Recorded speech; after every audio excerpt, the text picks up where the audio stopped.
Hello बच्चों, let's see this question. This question says that distinguish between endangered and extinct species. तो बच्चों इस question में हमें endangered और extinct species जो हैं उनके बीच में differences बताने हैं. तो इस क्वेश्चन का की कॉन्सेप्ट है endangered and extinct species. So सबसे पहले हम देखते हैं endangered species. So these are the species which are facing danger of extinction. तो बच्चों endangered species ऐसी species होती हैं जो कि एक्सटिंक्शन को फेस करती हैं.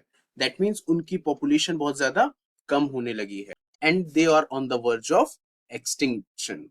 And the extinct species are the one which are not found after searches of known or likely areas where they may occur. और एक्सटिंक्ट स्पीसीज ऐसी स्पीसीज होती हैं जो कि अब हमें कहीं नहीं मिलती हैं. उन्हें काफी जगह ढूंढ लिया गया जहां पर वो रहती थी बट स्टिल वहां पर नहीं मिली हैं, तो उन्हें कहा जाता है extinct species. And when it comes to the endangered species, the survival of the such species is difficult if it is negative factor that have led to the decline in their population continue to operate.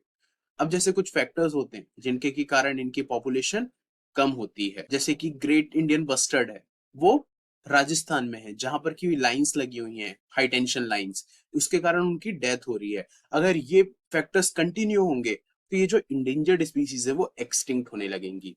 And when it comes to the extinct species, they are already missing and their survival is suspicious.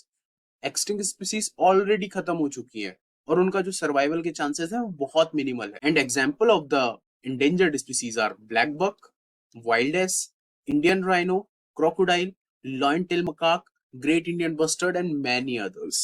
And examples of extinct species are Asiatic cheetah, pink-headed ducks and many others. तो जो endangered species के example हैं वो है blackbuck, wild ass, Indian rhino, crocodile, lion tail macaque, great Indian bustard and many others. Whereas extinct species के जो examples है वो है Asiatic cheetah, pink headed duck and many others. So this is all about the endangered species and extinct species. I hope you understood well. Best of luck.